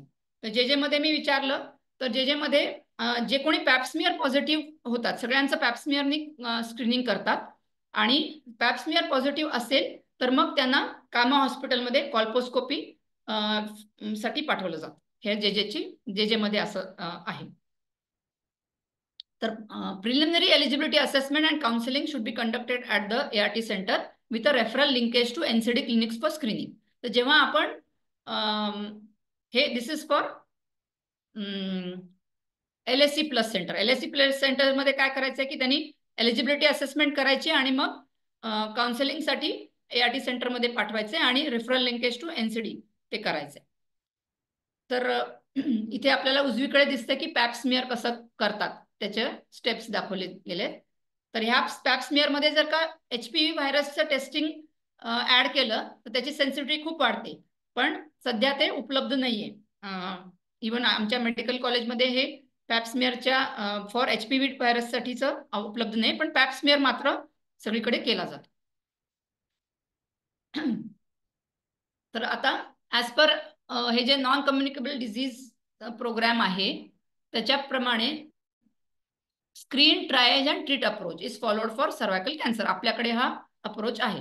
तर मेथड्स ऑफ स्क्रीनिंग आपण म्हटलो की visual inspection with acetic acid, त्याला म्हणतात VIA. आणि त्याचं हे करायचं ट्रेनिंग सगळीकडे उपलब्ध ट्रेनिंग ऑलरेडी झालेलं आहे. जिथे तुम्हाला ट्रेन स्टाफ नर्सेस असतात, प्रायमरी हेल्थ सेंटर किंवा डिस्ट्रिक्ट हॉस्पिटलचे जे NCD क्लिनिक्स आहेत तिथे ह्या ट्रेन स्टाफ नर्सेस उपलब्ध आहेत जे हे करू शकतात. तर तुम्ही फक्त रेफर करायचं आहे फॉर स्क्रीनिंग फॉर कॅन्सर सर्व्हिक्स असं लिहून त्या HIV पेशंटला. मेडिकल कॉलेज किंवा टर्शरी केअरमध्ये पॅप्समियर, हे पॅपॅनिकोलोस्मियर, त्याला पॅप्समियर म्हणतात. हा कॅन्सर स्क्रीनिंगसाठी फर्स्ट स्टेप आहे. Methods for triage test currently available under NPNCD, म्हणजे या प्रोग्राम NCDच्या प्रोग्रामच्या अंडर ट्रायज टेस्ट कुठली अवेलेबल आहे? Colposcopy with or without biopsy. तर ही प्रत्येक PHCला मे बी अवेलेबल नाही, पण ते त्यांना माहीत असतं कुठे रेफर करायचं आणि त्याप्रमाणे त्या डिस्ट्रिक्ट प्लेसला हे कॉल्पोस्कोपिक ची facility with or without biopsy facility असेल. तर आपण हे मगाशी म्हटलं की HPV DNA testing for screening of high risk HPV infection types, that is genotype 16 आणि 18. आपण म्हटलं ना की काही HPV व्हायरसेस आहेत ते जास्त ऑन्कोजेनिक असतात, हाय रिस्क असतात. तर हे जीनोटाइप 16 आणि 18 असतात. तर हे जे स्क्रीनिंग आहे, स्क्रीनिंग फॉर HPV जीनोटाइप 16 आणि 18, ते सगळीकडे उपलब्ध नाहीये. मात्र ते piloting in certain geographies to generate scientific evidence as a part of एक आपण रिसर्च हे करू शकतो. कुठल्याही इन्स्टिट्यूशनला हे करायचं असेल रिसर्च, तर हा रिसर्च करणे पॉसिबल आहे. तर आताच्या सध्याच्या पॉप्युलेशन बेस्ड स्क्रीनिंग प्रोग्राममध्ये VIA ही मेथड आहे. Apart from medical college VIA सगळीकडे होऊ शकतं आणि पॅप्समियर, कारण HPV टेस्टिंग हे महाग आहे खूप. आता हे VIA म्हणजे काय? Visual inspection with acetic acid screening procedure. ही काय आपण जाणून घेऊया. तर ह्या स्क्रीनिंगमध्ये 3% to 5% of freshly prepared acetic acid is generously applied onto the mouth of the cervix, that is ectocervix. तर गर्भाशयाच्या पिशवीच्या तोंडाच्या तिकडे हे जे 3% ते 5% फ्रेशली प्रिपेअर्ड ॲसिटिक ॲसिड ते लावतात आणि मग presence of any acetowhite lesion is noted. ते बघतात की कुठलं असं लिजन, ते लिजन्स मी तुम्हाला दाखवणार आहे. मग रिझल्ट काय असू शकतो VIAचा? की normal squamous epithelium of vagina, normal जे व्हेजानाचं एपिथेलियम असतं सर्विक्सवर दिसेल ते पिंक अँड कॉलमनर एपिथेलियम, ते पिंक कलरचं असतं. Pink and columnar epithelium of uterus appears red. ठीक आहे. तर व्हजानाचं पिंक असतं आणि गर्भाशयाच्या ह्याचं एपिथेलियम रेड असतं. तर ते आहे VIA negative. In conditions like inflammation, benign and malignant growth. Inflammation म्हणजे तिथे इन्फेक्शनमुळे असं सूज येते, त्याला इन्फ्लेमेशन म्हणतो. काही इन्फेक्शन असेल, for example sexually transmitted infection असेल तर तिथे त्याच्यामुळे त्या सर्विक्सवर इन्फ्लेमेशन असतं, असं इन्फ्लेम्ड लिजन असू शकतं. किंवा बिनाइन अँड मॅलिग्नंट ग्रोथ, कुठे त्या कॅन्सरवर जी गाठ म्हणजे जे कॅन्सरची इथे गाठ नसते, लिजन असतं. The epithelium contains a lot of cellular proteins because of increase nuclear activity, thereby giving a dramatic dense white patch, that is VIA positive. आपण ते बघणार आहोत. आता इथे तुम्हाला दिसतंय पहिलं पॅनेलमध्ये तुम्हाला जे चित्र दिसतंय वरती, सर्वात वरती फर्स्ट चित्र, ते आहे नॉर्मल. ते काय आहे, VI निगेटिव्ह आहे. कारण त्याच्यामध्ये आपण बघतोय की नॉर्मल पिंक दिसतंय तुम्हाला वजानाचं, आणि आतमध्ये युट्रसचं जे रेड एपिथेलियम दिसतंय. तर हे नॉर्मल आहे, तिथे काही तुम्हाला व्हाईट पॅच दिसत नाहीये, बरोबर. तर हे VI निगेटिव्ह आहे. आता सेकंड पॅनेलमध्ये तुम्ही जे बघताय ते तुम्हाला एक व्यवस्थित तुम्हाला असा क्लिअरली व्हिज्युअलाइज असा एक व्हाईट पॅच दिसतोय, त्याचे मार्जिन्स एकदम क्लिअर आहेत. तर हे आहे VI पॉझिटिव्ह. आणि हे आपण म्हटलं ना की काही ठिकाणी ट्रीट अँड लगेच त्याचं स्क्रीनिंग अँड इमिजिएटली ट्रीट असतं. तर तिथे ते क्रायोथेरपी किंवा अब्लेशन विथ हीट थेरपी असते. तर तिथे ते एलिजिबिलिटी असते की इथे क्रायोथेरपी किंवा हीट थेरपी, हीट अब्लेशन करायचं का. तर त्याचे गाईडलाईन्स आहेत. तर आता तुम्ही सेकंड पॅनेलमध्ये बघितलं तर हा काय आहे, it is a VI positive eligible for ablation treatment. It is a aceto white lesion with at least one distinct border. तुम्हाला एक बॉर्डर व्यवस्थित त्याची दिसते, located within or adjacent to the transformation zone that occupies less than 75% or less than 3 quadrants of the surface of ectosurface, is completely visualized, can be completely covered by the largest available cryoprobe tip, has no evidence of abnormal vasculature, that is punctations, atypical blood vessels, and not suspicious for cancer. तर हा जो दुसऱ्या चित्रातला जो आहे तो आहे VI positive, आणि तिथे ते ॲब्लेशन ट्रीटमेंटही करू शकतात. आता तिसरं जे आपण चित्र बघूयात ते VI पॉझिटिव्ह इनएलिजिबल. आता ह्याच्या पुढचे सगळे जे आहेत खालचे मधल्या पॅनल मधले 3 तुम्हाला दिसत आहेत, आणि सगळ्यात खालचे 2 पॅनलमध्ये दिसत आहेत, ते सगळे इनएलिजिबल फॉर ॲब्लेटिव्ह ट्रीटमेंट आहे. आणि ह्याच्यामध्ये खूप शंका आहे, खूप रिस्क आहे की हे कॅन्सरचे निघतील. तर त्याचे काय काय क्रायटेरिया आहेत ते आपण बघूयात, जस्ट तुम्हाला म्हणजे एक आयडिया यायला. कारण तुम्हाला आता स्क्रीनिंगला पाठवायचंय, तर काय होतं, काय असतं स्क्रीनिंग, हे तुम्हाला माहिती असेल तर तुम्हाला तो आत्मविश्वास येईल की पेशंटला सगळं समजावून सांगायला. म्हणून मी इतक्या डिटेलमध्ये हे घेते, कारण तुम्हाला समजा नीट समजलं तर तुम्ही पेशंटपर्यंत ही माहिती नीट देऊ शकता. तर VI पॉझिटिव्ह, आता बघा किती सोपी प्रोसिजर आहे ही, की ते ॲसिटिक ॲसिड त्या स्टाफ नर्सनी लावलं, सर्विक्स इझिली दिसतं, आणि मग तिने ॲसिटिक ॲसिड लावल्यावर असे लिजन्स पांढरे दिसतील, डेन्स व्हाईट. हे VI पॉझिटिव्ह. तर पहिलं जे आपण बघतोय ॲसिटो व्हाईट लिजन विथ ॲटलिस्ट हां, तर any of the following characteristic make it ineligible for immediate treatment with heat ablation. काय काय characteristics, occupies more than 3% quadrants और 75% ऑफ द एक्टोसर्विक्स. तर आपलं मिडल मधलं लेफ्ट पॅनल तुम्ही बघताय, मोर दॅन 75%, केवढं मोठं आहे ते. पहिल्या हे सेकंड पॅनल मधलं छोटं होतं, पण इथे मोर दॅन 75% एरिया ऑक्युपाय झालाय. त्यामुळे हे ह्याला बायोप्सीच लागेल, हे काय लगेच हीट ॲब्लेशनने ट्रीट होण्यासारखं नाहीये. तिसरं बघूयात, हॅज एव्हिडन्स ऑफ ॲबनॉर्मल व्हॅस्क्युलेचर, म्हणजेच फंक्टेशन्स और टिपिकल ब्लड व्हेसल्स. तर मधल्या पॅनल मधलं मिडल चित्र बघा, तिथे तुम्हाला ब्लडचे असे फंक्टेशन्स तसे दिसतील, ब्लड स्टेन. तर ते पण एलिजिबल नाही आहे. That is again it makes it ineligible for any immediate ablative treatment, आणि यू शुड रेफर इट. म्हणजे हे कोण बघणार, तर त्या NCD क्लिनिकची स्टाफ नर्स हे करून बघणार, आणि मग ह्याच्यात स्क्रीनिंग पॉझिटिव्ह आलं VI, आणि जिथे अब्लेशन ट्रीटमेंट शक्य नाही. Cannot be completely covered by the largest cryoprobe tip, middle panel right. तर तुम्ही मिडल पॅनल अगद्याच एक्स्ट्रीम राईटचं पहा चित्र, ज्याच्यामध्ये पूर्ण सर्विक्स भर ते व्हाईट लिजन दिसतंय. त्यामुळे कुठल्याही क्रायोप्रोबच्या ट्रिपनी हे ट्रीटमेंट पॉसिबल नाही, किंवा हीट ॲब्लेशनच्या पण ट्रीटमेंट पॉसिबल नाहीये. आणि बॉटमचे तुम्ही खालचे 2 बघा चित्र. आता जो सगळ्यात बॉटम मधला लेफ्ट जो आहे, तर इन्व्हेसिव्ह कॅन्सरचे ह्याच्यामध्ये शंका आहे. तर इन्व्हेसिव्ह कॅन्सर असा दिसतो, एक्सटेन्सिव्ह आहे, त्यात ब्लड पण मध्ये दिसतंय, आणि पूर्ण तो फुल तिथे इन्फिल्ट्रेशन झालेलं दिसत आहे. तर हे असं लिजन असेल तर डेफिनेटली ह्या एक इन्व्हेसिव्ह CA सर्विक्स आपण स्क्रीनिंगमध्ये असा दिसेल. आणि मग ह्या पेशंटचं इमिजिएट रेफरल हे अत्यंत जरुरी आहे, की हा कॅन्सर कितपर्यंत पसरलाय. ब्लॅडर, जे गर्भाशयाच्या पिशवीच्या पुढे युरिनरी ब्लॅडर असतं, मूत्राशय असतं. कधी कधी असे जे इन्व्हेसिव्ह असतात कॅन्सर, ते मूत्राशयापर्यंत पसरलेले असतात, किंवा मागे जे रेक्टम असतं ते तिथे पसरलेला असतो. तर त्याचं स्टेजिंग करावं लागतं. आणि लास्ट जे चित्र दिसतंय extends into the endocervical canal beyond complete visualisation. तुम्ही बघितलं की ते व्हाईट छोटं आहे पण ते आतमध्ये गेलंय, पिशवीच्या आत जाताना दिसतंय. असे लिजन्स जे आहेत त्याचं इमिजिएट ट्रीटमेंट म्हणजे अब्लेशन होत नाही आणि अशा यांना तो ट्रायज म्हणजे कॉल्पोस्कोपी विथ बायोप्सी अत्यंत गरजेचं आहे. तर आता हे तुम्हाला सोपं पडेल समजायला की आपण काय करणार आहोत. सगळे women living with HIV ever sexually active म्हणजे आपल्या HIV ART सेंटरला व्हिजिट देणाऱ्या सगळ्या ज्या महिला आहेत त्यांना आपण रेफर करणार आहोत. कुठे? Refer for primary screening at ART initiation or as soon as possible for those on ART. म्हणजे नवीन पेशंट आहेत त्यांना आपण ART इनिशिएशनच्याच वेळेला पाठवणार आहे आणि जे ART वर ऑलरेडी आहेत त्यांना लवकरात लवकर पाठवणार आहे. तर समजा त्यांचं स्क्रीनिंग पॉझिटिव्ह आलं. आपण आताच बघितलं स्क्रीनिंग पॉझिटिव्ह म्हणजे आपण 5-6 इमेजेस पाहिल्या त्याच्यामध्ये ते व्हाईट लिजन दिसतंय. काही याच्यात छोटं आहे, काही याच्यात मोठं आहे, काही याच्यात आतमध्ये चाललंय, काही याच्यात ब्लिडिंग दिसतंय. हे सगळे जे आहेत ते VIA टेस्ट पॉझिटिव्ह आलेले आहे. मग यांना ते पुढे रेफर्ड फॉर ट्रायल्स टेस्टिंग.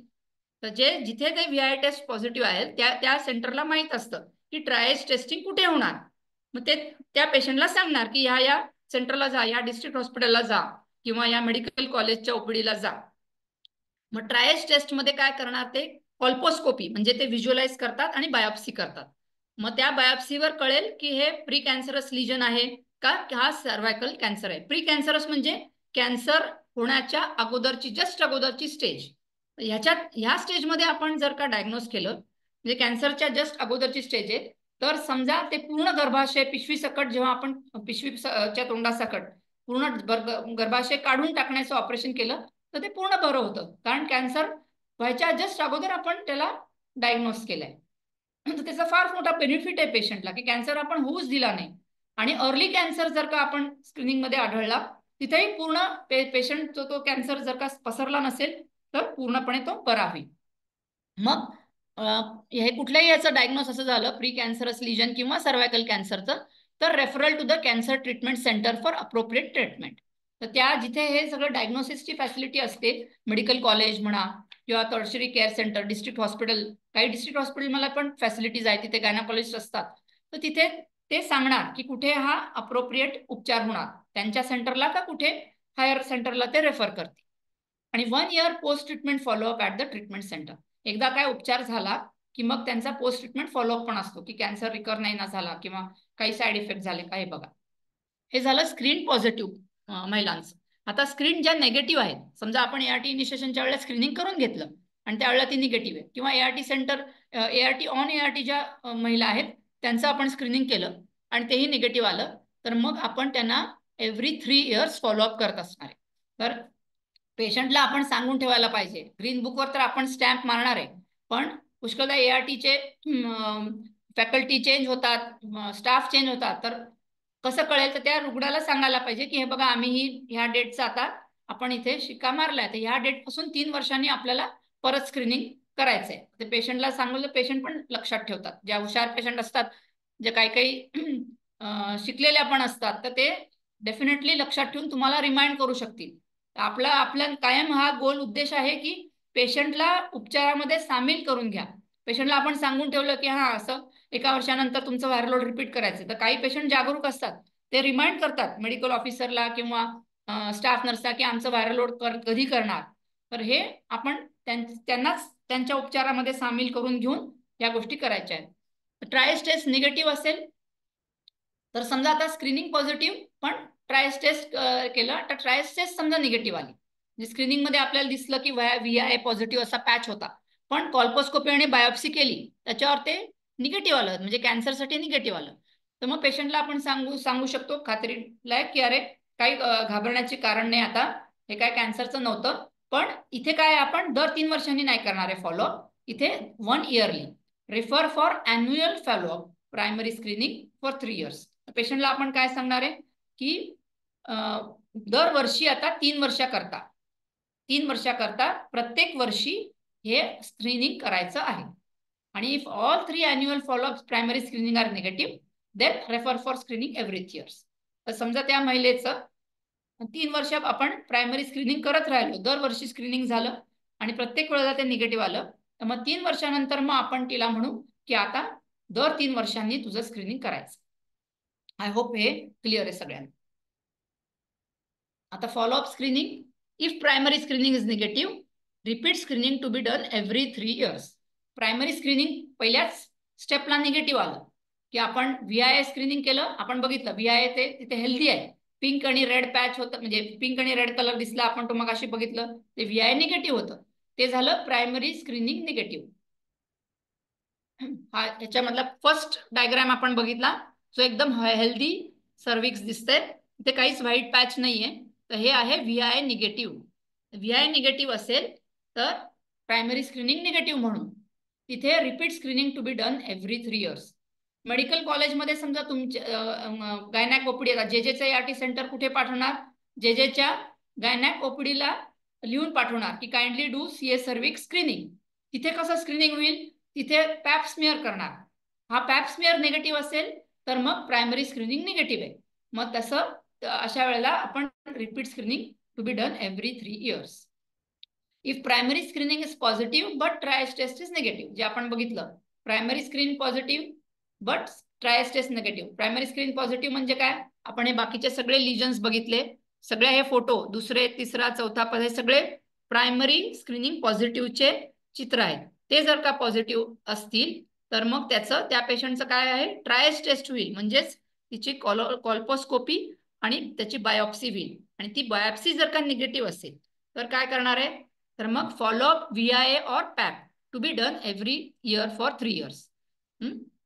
ज्यामध्ये पॅप स्मिअर पॉझिटिव्ह असेल आणि मग बायोप्सी मध्ये निगेटिव्ह, ते पण प्रायमरी स्क्रीनिंग पॉझिटिव्ह आणि ट्रायल्स निगेटिव्ह झालं, तर तिथे सगळीकडे आपण अशा या दोन्ही सिच्युएशन मध्ये आपल्याला 3 annual VIA or pap smears करायचे आहेत. आणि मग all 3 annual VIA or pap smears are negative, then repeat screening to be done every 3 years. When primary screening is positive and triage test is also positive, मग काय करणार, म्हणजे पेशंटला उपचाराची गरज आहे. प्रायमरी स्क्रीनिंग पॉझिटिव्ह आलं आणि ट्रायज टेस्टमध्ये बायोप्सी पॉझिटिव्ह आली, त्याच्यामध्ये pre cancer, cancer, cervical cancer in Situ किंवा इन्व्हेसिव्ह कॅन्सर जे काय आलं त्याचं उपचार करायसाठी nearest NCD treatment facility for further treatment and management based on the convenience of the patient and facility where appropriate treatment services are available. पेशंटला जवळ उपचार करण्यासाठी घेण्यासाठी अनुकूल, म्हणजेच पेशंटच्या राहण्याच्या ठिकाणापासून ते जितक्या जवळ असेल तितकं चांगलं, अशी जी फॅसिलिटी असेल सरकारी, आयदर डिस्ट्रिक्ट हॉस्पिटल मधलं NCD क्लिनिक म्हणा किंवा हे मोठे जे शहर आहेत तिथे सगळीकडे जे मेडिकल कॉलेज त्यांचे गायनॅक ओपीडी असेल, ते तिथे उपचार उपलब्ध असतात, तिथे आपल्याला हे असे पेशंट पाठवायचे आहेत. तर आता हा चार्ट क्लिअर होईल की diagnosis of cervical cancer when primary screening is positive. तर कुठे ते आपल्याला कळलंय की सेकंडरी और टर्शरी केअर फॅसिलिटी, म्हणजेच मेडिकल कॉलेजच्या गायनॅक ओपीडी किंवा डिस्ट्रिक्ट हॉस्पिटलचे जे NCD क्लिनिक असतील किंवा PHC मध्ये, जिथे PHC मध्ये सगळ्या प्रिसेमध्ये हे स्क्रीनिंग अवेलेबल आहे, तर तुमच्या ART सेंटरच्या जवळ जे आहे आणि जे अनुकूल आहे तिथे तुम्ही स्क्रीनिंगसाठी पाठवणार आहात. What refer women living with HIV positive on primary screening for triage test. आता स्क्रीनिंग झालं, पण मग अशी बघितलं की स्क्रीनिंग झालं आणि हे स्क्रीनिंग टेस्ट पॉझिटिव्ह आहे, तर काय करणार आहे आपण, पॉझिटिव्ह स्क्रीनिंगच्या नंतर ट्रायल्स टेस्ट साठी पाठवणार आहे. तर ते ट्रायल्स टेस्ट कुठे होईल, आयदर जे मोठं NCD क्लिनिक आहे तिथे होईल किंवा कुठल्याही परत मेडिकल कॉलेजच्या गायनॅक OPD मध्ये तुम्ही ट्रायल्स टेस्ट साठी पाठवू शकता स्क्रीनिंग पॉझिटिव्हच्या पेशंटला फॉर कन्फर्मेशन ऑफ डायग्नोसिस. कसं पाठवणार, तुम्ही रेफरल करू शकता through links secondary or tertiary care facility through ABHA ID created on NCT portal or through referral slips. Referral slip पाठवू शकता, रेफरल त्याच्यामध्ये लेटर लिहू शकता की असं असं हिचं प्रायमरी स्क्रीनिंग टेस्ट पॉझिटिव्ह आली आणि ट्रायल्स टेस्ट करावी. आणि ट्रायल्स टेस्ट समजा पॉझिटिव्ह असेल, तुमच्या NCD क्लिनिक तुमच्या जवळच्या सेंटरच्या तिथे त्यांनी बायोप्सी पण करून दिली आणि ती समजा पॉझिटिव्ह असेल, तर तुम्ही फर्दर ट्रीटमेंटसाठी पुढच्या रेफरल सेंटरला पाठवू शकता. जसं gynaecologist, medical officer, gynaec OPD किंवा डिस्ट्रिक्ट हॉस्पिटल जिथे ते उपलब्ध आहे facility.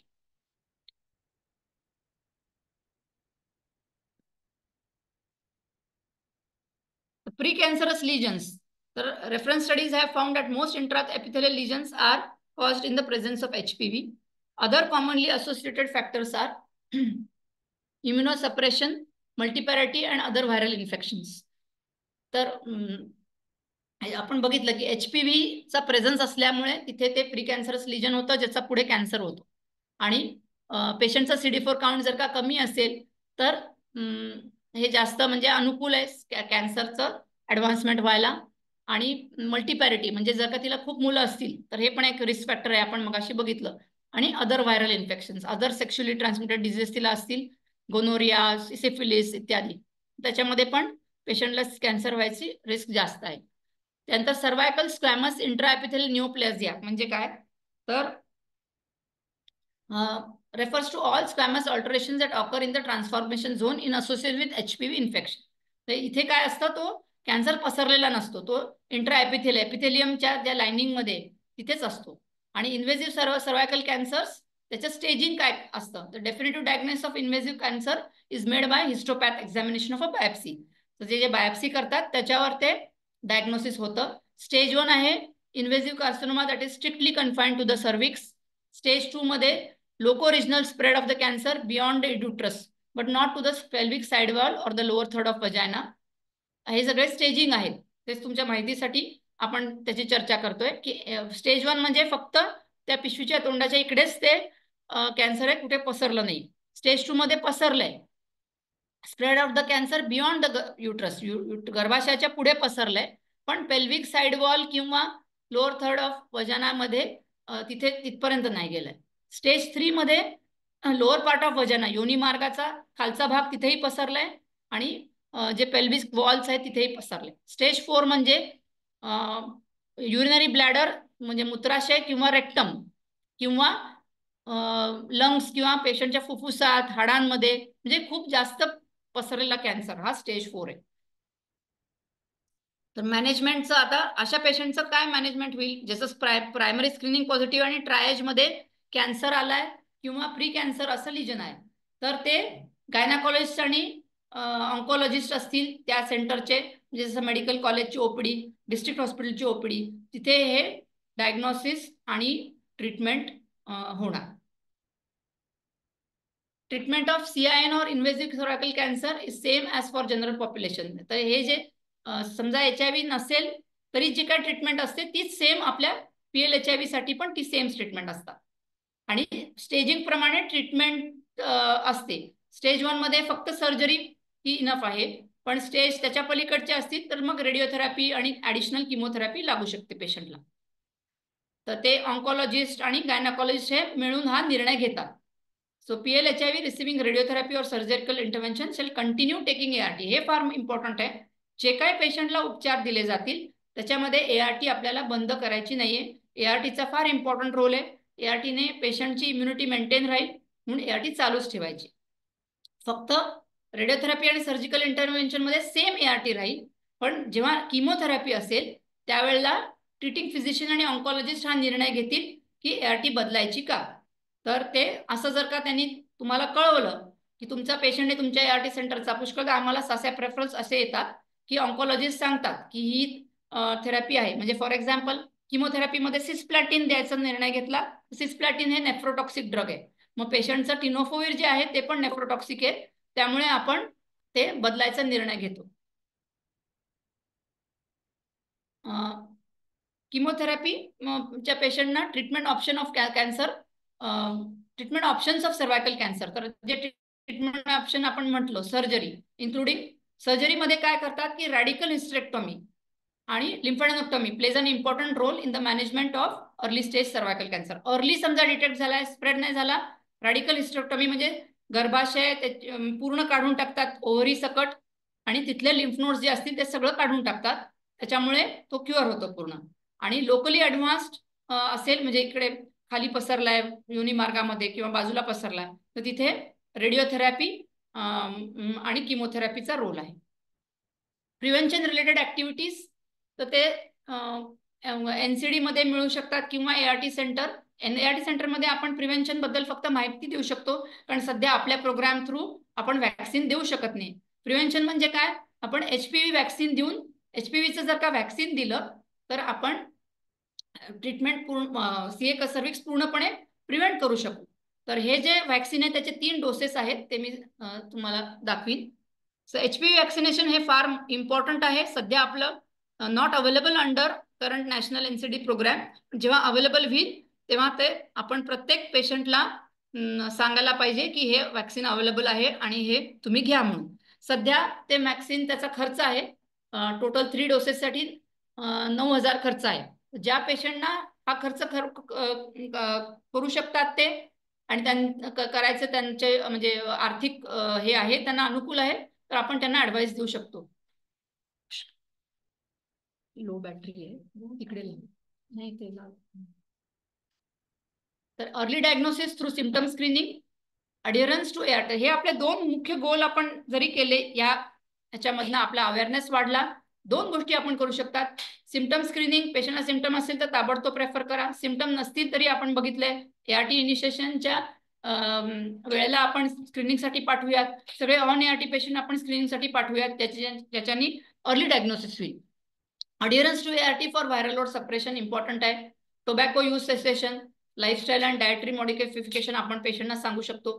Sexual exposure prevention strategies including using barrier protection and reducing the number of sex partners, हे इम्पॉर्टंट आहे. Linkage with NCD facilities for routine cervical screening, हे linkage एकदा तुम्ही रुटीन पेशंट पाठवायला सुरू केल्यावरच हे लिंकेज एस्टॅब्लिश होईल. कारण सुरुवातीला तुम्हाला पण माहित नाही तुमच्या आसपास हे कुठे NCD फॅसिलिटी आहे. एकदा तुम्ही रुटीन पेशंट जसे पाठवायला सुरू कराल त्यावेळेला तुम्हाला कळेल की NCD म्हणजे ते स्क्रीनिंग पण होत आहे का, स्क्रीनिंगच्या पुढचे काय गोष्टी होत आहेत, कॉल्पोस्कोपी आणि बायोप्सी कुठे होतीये आणि ट्रीटमेंट कुठे होते. हे एकदा तुम्हाला ठरलं, तुमच्या ART सेंटरसाठी हे सगळे ठिकाणं ठरली की मग तुम्ही व्यवस्थित तुमच्या पेशंटचं सगळं मॅनेज करू शकता. Patient awareness, health promotion through IC, हे आपण आता पेशंटमध्ये पण आपण जागरूकता करायचा प्रयत्न करणार आहोत. HPV वॅक्सिनेशन बद्दल आपण म्हणतोय की मी मगाशी सांगितलं 3 डोसेस असतात. तर आता ह्याचे कुणामध्ये आपण हे वॅक्सिन देणार, तर करंटली अवेलेबल नाही आहे आपण, ठीक आहे, पण ऍटलीस्ट आपल्याला माहित पाहिजे की वॅक्सिनेशन उपलब्ध आहे. आणि ऍटलीस्ट सध्या आपण कशी सुरुवात करू शकतो की जे अफोर्डिंग पेशंट्स आहेत आपले, डेफिनेटली कुठल्याही ART सेंटरमध्ये काही पेशंट निश्चित अफोर्डिंग असतात, तर ऍटलीस्ट त्यांना आपण ही माहिती देऊ तर आणि त्यांना इन्स्पायर करू की हे वॅक्सिन घ्यायला. HPV vaccine is recommended for routine vaccination at age 11 or 12 years. आता 11 ते 12 वर्षाच्या ज्या मुली आहेत, ह्या कुठल्या मुली असतील तर ज्यांना मदर टू चाइल्ड ट्रान्समिशन झालेले आहेत. तर आपण असतो आपल्या प्रत्येकाच्या ART सेंटरमध्ये मदर टू चाइल्ड वाल्या अशा मुली आढळतील. तर अशा मुलींना वयाच्या 11 ते 12च्या वर्षी हे वॅक्सिनेशन घेणं अत्यंत गरजेचं आहे. ते तुम्ही सांगायचंय. फक्त तुम्ही असं सांगू शकता की या वॅक्सिनला सध्या खर्च आहे, कारण हे थ्रू आपला प्रोग्राम उपलब्ध नाही. आणि पुष्कळ मेडिकल कॉलेजेसमध्ये सोशल वर्कर्स अवेलेबल आहेत. तर हे सोशल वर्कर सुद्धा हे उपलब्ध करून, म्हणजे असे वॅक्सिनचं जर का आपण रिक्वेस्ट केली तर त्याच्या थ्रू पण आपण हे त्यांना उपलब्ध करून देऊ शकतो. पण पहिली अवेअरनेस आपल्या ART सेंटरमध्ये आपल्याला जाणीव पाहिजे की येस, आता ही मदर टू चाइल्ड ट्रान्समिशनवाली 11 वर्षाची किंवा 12 वर्षाची मुलगी, हिला आपण HPV वॅक्सिन द्यायचं आहे. आणि त्यासाठी तुम्ही प्रयत्न करा, सोशल वर्करना इन्व्हॉल्व करा आणि हे 3 वॅक्सिन्स द्यायचे. कसे द्यायचे? Administer 3 doses of 9 व्हॅलंट HPV vaccine. हे 9 व्हॅलंट जे आहे ते ॲट 0, 1 to 2 and 6 months, म्हणजे 3 आहेत त्याचे डोसेस. एक 0 म्हणजे समजा आज घेतलं, सेकंड डोस आहे 1 किंवा 2 महिन्यांनी, आणि थर्ड डोस आहे 6 months. सिमिलर टू आपलं हेपॅटायटिस B तसंच आहे. तसे आपण 3 डोसेस देणार आहे. त्यानंतर जे आता बाकीचे आपले PLHIV फिमेल्स आहेत, aged 13 to 26 years who are not vaccinated previously, त्यांना पण आपण हेच ॲडवाइस करणार. तर ह्या एज ग्रुपमध्ये आपण सगळ्यांना देणार. रुटीनली आपण 11 ते 12 वर्षाचं, तर रुटीनली 11 ते 12 वर्ष म्हणजे मदर टू चाइल्ड वाल्या ट्रान्समिशनवाल्या मुली, त्यांना आपण देऊ. आणि मग उरलेले जे 13 to 26 years आहेत त्यांना आपण सगळ्यांना हे वॅक्सिन ॲडवाइस करायचं. आणि मग ते सध्या जे अफोर्डिंग आहे ते घेऊ शकतील हे vaccine. For people with HIV aged 27 to 45 years who were not adequately vaccinated previously. म्हणजे 27 ते 45 years या वयोगटात it is not routinely recommended. Instead, shared clinical decision making regarding vaccination is recommended for people who may be at risk for a new HPV infection. इथे 27 to 45 routine नाहीये गरज वॅक्सिनेशनची, त्यासाठी तुम्ही refer करू शकता गरज आहे का यांना अशामध्ये. पॅलिएटिव्ह केअर आपण मगाशी म्हटलं, पॅलिएटिव्ह केअर म्हणजे काय? पॅलिएटिव्ह केअर म्हणजे कुठे असते? जिथे ट्रीटमेंटनी क्युअर होणार नाहीये, म्हणजे सीए सर्व्हिक्स ग्रेड 4 असेल, पूर्ण पसरलेला आहे, जे आपण कुठलाही उपचार दिला तरी पेशंट कॅन्सर मुक्त होणार नाही. त्याच्यामुळे इथे आपला गोल काय असतो उपचाराचा गोल? तो की पेशंटच्या वेदना कमी करणं, पेशंटला जगणं सुसह्य करणं हा गोल असतो. तर WHO ची डेफिनेशन काय? Palliative care which is the active total care of patients whose disease is not responsive to curative treatment. म्हणजे पूर्णपणे बरा होणार नाहीये कॅन्सर, अशा पेशंटमध्ये पेशंटला आपण जितकी मदत होईल तितकं करणार आहोत. तर त्याच्यामध्ये असं नाही की ठीक आहे तुमचा कॅन्सर आहे ना सगळा पसरलेला आहे आता जा घरी, म्हणजे आपण हात झटकून देऊ नाही शकत. तिथेही आपण त्यांना सगळ्या दृष्टीने मदत करायची. कुठल्या कुठल्या दृष्टीने? पेशंटला खूप दुखत असेल, कधी कधी हाडामध्ये पसरतो तर त्यांना सिव्हिअर पेन असतं, ती पेन मॅनेजमेंट करायला लागते. त्याच्यासाठी पेशंटला कॅन्सर क्लिनिकमध्ये पेनसाठी रेफर करावं लागतं. सिम्प्टोमॅटिक मॅनेजमेंट, जे काय त्यांचे सिम्पटम्स असतील त्याला आपण उपचार करू शकतो. कधी कधी काय होतं की अशा पेशंटना सीए सर्व्हिक्स मोठा असेल तर ब्लॅडर ऑब्स्ट्रक्ट होते आणि त्यांना बायलॅटरल हायड्रोनेफ्रोसिस होतं आणि त्याला आपण आणि त्यांचं क्रिएटिनिन असं 9-10 किंवा असं खूप वाढतं. अशा पेशंटना आम्ही युरोलॉजीला रेफर करून पीसीएन करतो. म्हणजे पीसीएन म्हणजे ते डायरेक्ट किडनीमध्ये एक ट्यूब टाकतात आणि तिथून युरिन बाहेर निघतं. कारण युरिन जायला ब्लॅडर ऑब्स्ट्रक्ट झालं असतं त्या कॅन्सरमुळे, तर तिथे अडथळा असतो. तर अशा पेशंटला ऍटलिस्ट त्यांचं क्रिएटिनिन खाली येऊन त्यांचा तो त्रास वाचतो. तर असे जे काही पॅलिएटिव्ह ट्रीटमेंट आपण जे काय पॉसिबल आहे ते करू शकतो. न्यूट्रिशनल सपोर्ट, तर तुमच्या आयटी सेंटरला अशी जर का ऍडव्हान्स कॅन्सरचे केस असतील तर तुम्ही मेडिकल कॉलेजची मदत घ्या, ओबीजीवाय डिपार्टमेंटची मदत घ्या, मेडिसिन डिपार्टमेंटची मदत घ्या, जे तुम्हाला पेशंटला जे काही सिम्प्टोमॅटिक मॅनेजमेंट द्यायला मदत करतील. न्यूट्रिशनल सपोर्ट द्यायला पाहिजे, त्यांना काय खायचं ते सांगायला. सायकोसोशल सपोर्ट फार इम्पॉर्टंट आहे. पेशंटला धीर देणं, पेशंटला सांगणं की आम्ही आहोत तुमच्या बरोबर. असं नाही की झटकून टाकलं जात तुमचं आता काही नाही, आता काही उपचार होणार नाही, असं नाही.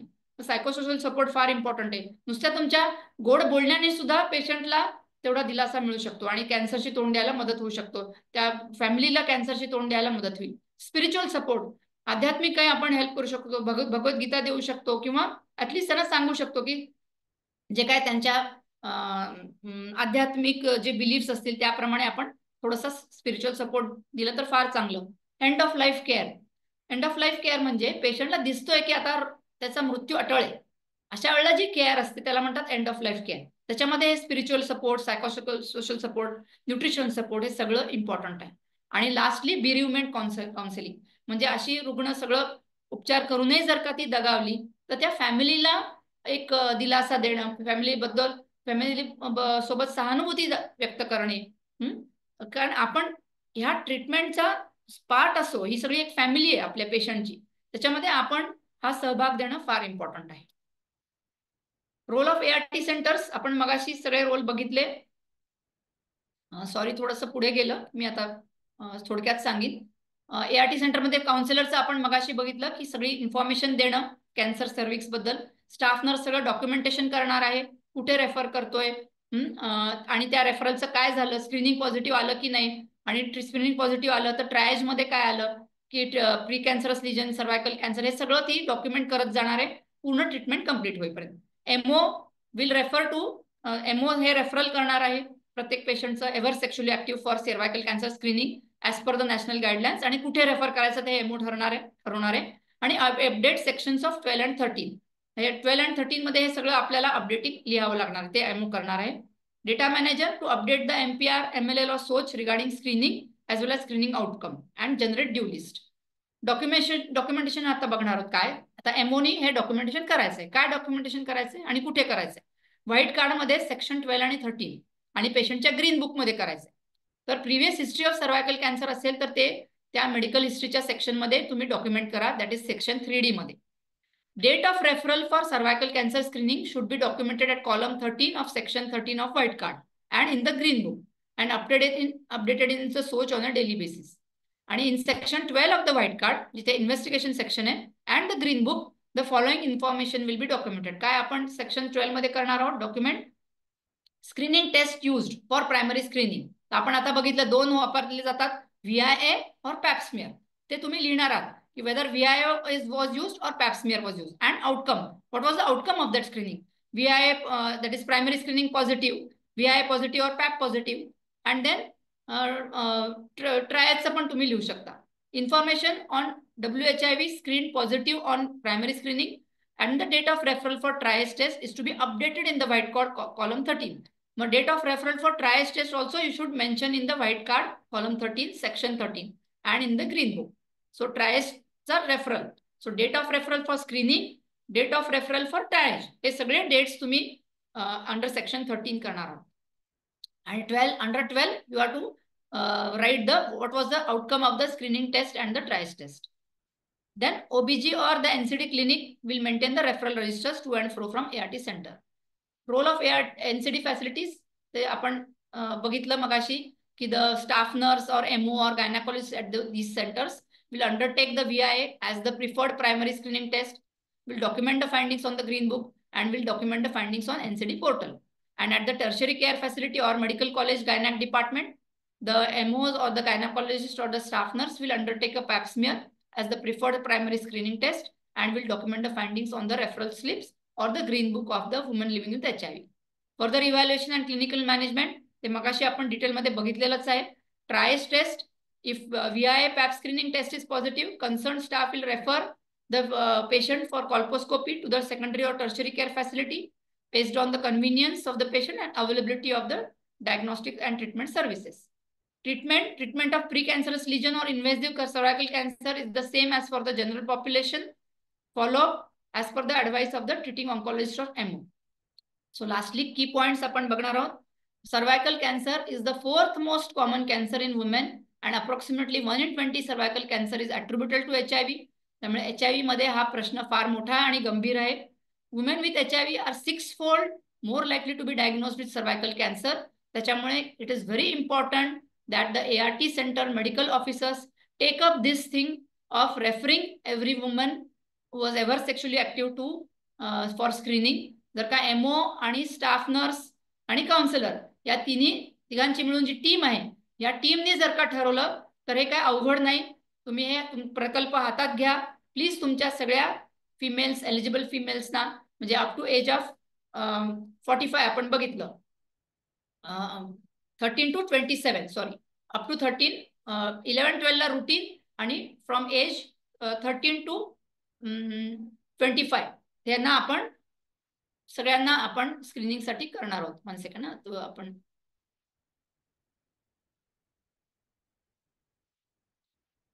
27 अप टू एज ऑफ 27 आपण रुटीनली पाठवणार आहोत. त्यामुळे यंग ज्या फिमेल्स आहेत त्यांना आपण पाठवणार आहोत, हे लक्षात ठेवायचं. आणि त्याच्या 27 to 45 एज ग्रुप मध्ये ज्या बायका असतील त्यांना तुम्ही स्क्रीनिंग करायचं का नाही या डिसिजन साठी पण तुम्ही OBGY ओपिनियन घेऊ शकता. So cervical cancer cases 99% are linked to infection with high risk human papilloma viruses. Routine cervical cancer screenings are recommended for women with HIV आणि आपण ते indications बघितले. Integrate cervical cancer control programs and HIV care to help women participate in screening. Educate women and healthcare workers about the link between HIV and cancer, cervical cancer. हे आपल्याला education द्यायचं आहे सगळ्या healthcare वर्कर्सना आणि काउन्सिलर्सना, आणि मग counsellor हे पेशंटना हे एज्युकेशन देणार. द HPV vaccine is a strategic way to prevent cervical cancer, ते पण आपण देणार आहोत. ऍक्च्युली स्क्रीनिंग, सॉरी, मी जे आपण म्हटलं HPV वॅक्सिनचे हे एज ग्रुप्स होते, एज 11-12 आणि मग 30 to 25 हे HPV वॅक्सिनचे एज ग्रुप्स होते. व्हेरॅज स्क्रीनिंग आपण सगळ्या फिमेल्सचं करणार. It is not that a screening is restricted to up to these ages. Sorry for that. So screening has to be done for all females PL-HIV who were ever sexually active. आणि वॅक्सिनचे आपण edges मगाशी बघितले. ART centers should establish linkages with NCD facilities for screening and management of all women living with HIV for CA cervix. Provision of palliative care. Palliative care म्हणजे जे terminally ill patient आहेत त्यांना आपण काय palliative care देणार ते आपण मगाशी बघितलं. तर हे जे लिंकेजेस आहेत ते तुम्ही स्थापन करा आणि पेशंटला स्क्रीनिंगसाठी जरूर पाठवा. हा आजच्या RDLSचा मुख्य टेक होम पॉइंट आहे. आणि जर का तुम्हाला काही पेशंटमध्ये ऍटलिस्ट वॅक्सिनेशन करता आलं तर खूप चांगलं. Thank you. Thank you so much ma'am. Ma'am slide number 11 एकदा पुन्हा रिइटरेट करणार प्लीज, हा, जिथे आपण स्क्रीनिंग आणि रेफरन्स बद्दल हो हो, बोलतो. एक्झॅक्टली. स्लाइड नंबर 11 जर 11 अजून मागे.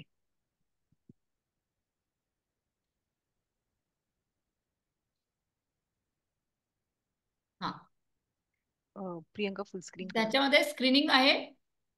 whom to screen all women and girls living with HIV who were ever sexually active. So that is the criteria for screening. म्हणजे सगळ्याच स्त्रियांना आपण स्क्रीनिंगसाठी पाठवणार आहे. बऱ्याच वॅक्सिनसाठी एज लिमिट आहे. ती पण स्लाइड परत दाखवते. ती कुठली स्लाइड मॅडम, वॅक्सिन वाली?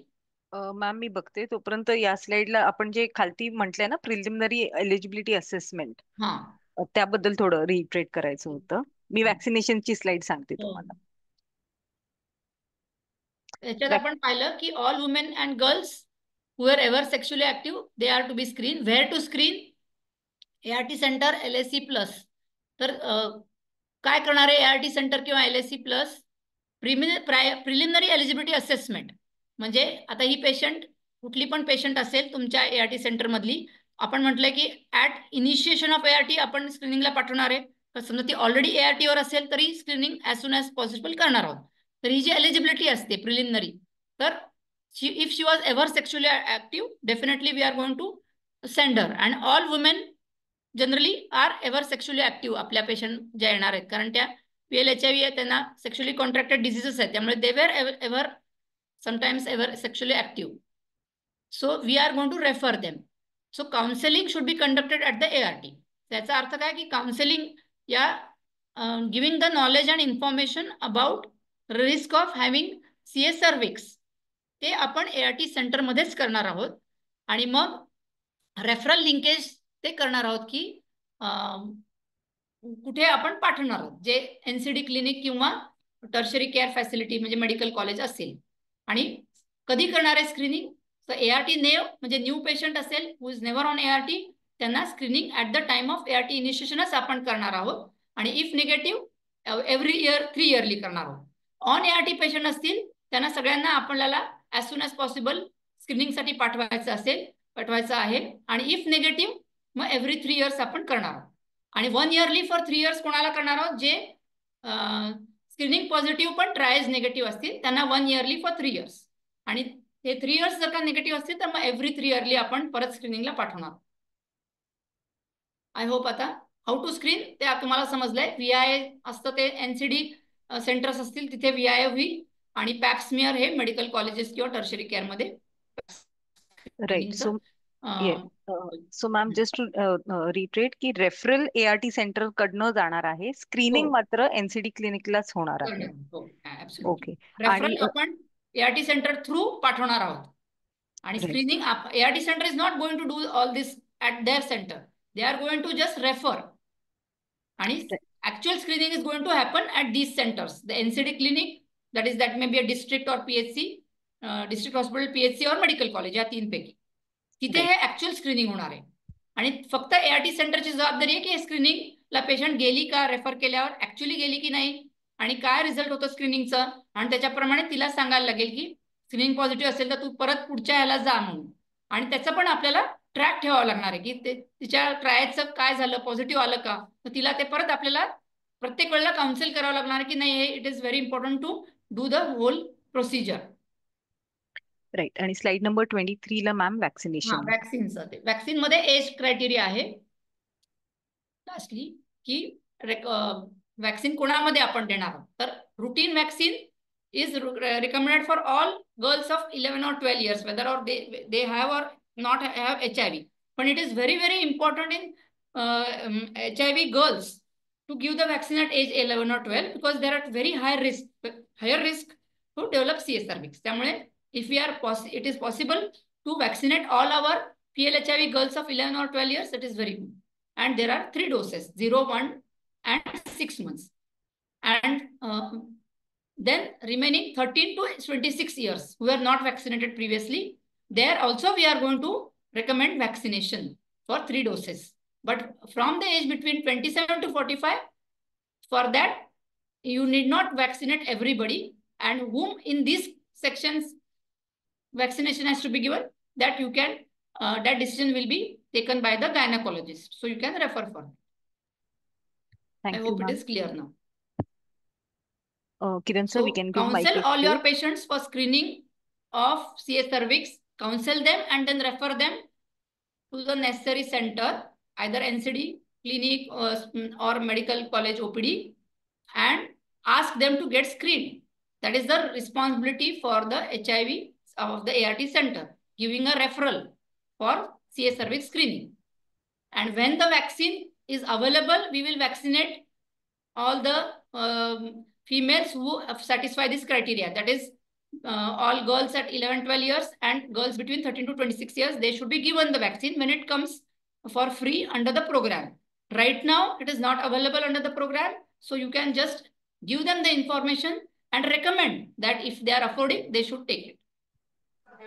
Hello. Yes, sir. Yes.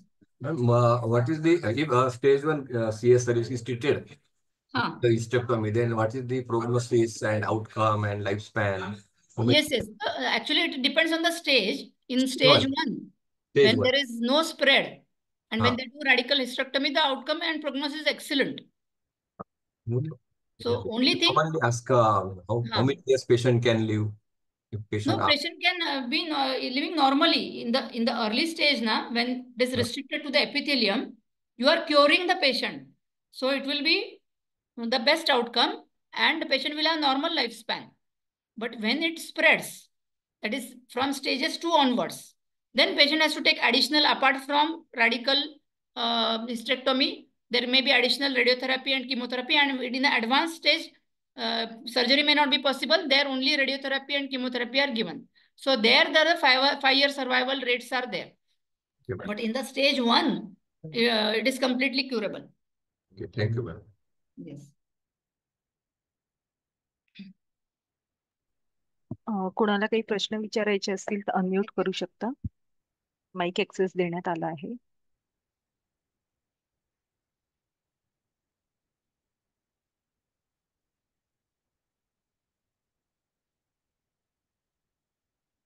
Ma'am, I don't think there are any questions. Thank you so much for the wonderful session.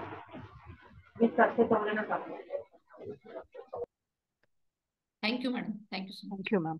Ma'am, we'll quickly run the feedback form. Kiran sir, can we, Dr. Usha ma'am, प्रश्न विचारायचा आहे? नाही madam, एकदम छान झालं lecture तुमचं, आवडलं. आता करू आम्ही प्रयत्न करू त्या दृष्टीने आम्ही positive. Thank you, ma'am. RDLS feedback form is now visible on your screen. 5 प्रश्न आहेत. प्लीज सगळ्या 5 प्रश्नांना स्क्रोल करा आणि उत्तर द्या. उत्तर जे काही तुमच्या चॉईसचं उत्तर असेल त्याला तुम्हाला फक्त क्लिक करायचं आहे स्क्रीनवर. Requesting all the participants to please attempt the feedback poll. Ma'am, we have recently started this for the RDLS sessions as well. We were doing this for the NDLS sessions, and we'll be soon sharing the RDLS report on quarterly basis, which will also have details about participation from the ART centers.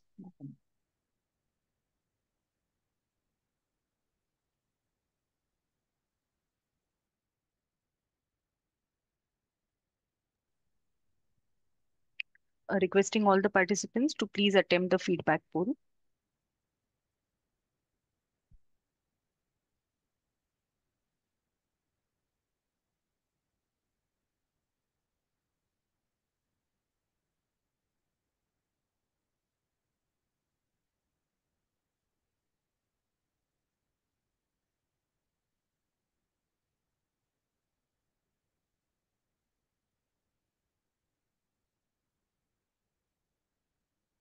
Kiran sir, we can end the feedback poll now. Thank you, ma'am, for facilitating this session. Thank you to all the participants for patient listening. We'll conclude the session now. Thank you so much. Thank you, ma'am.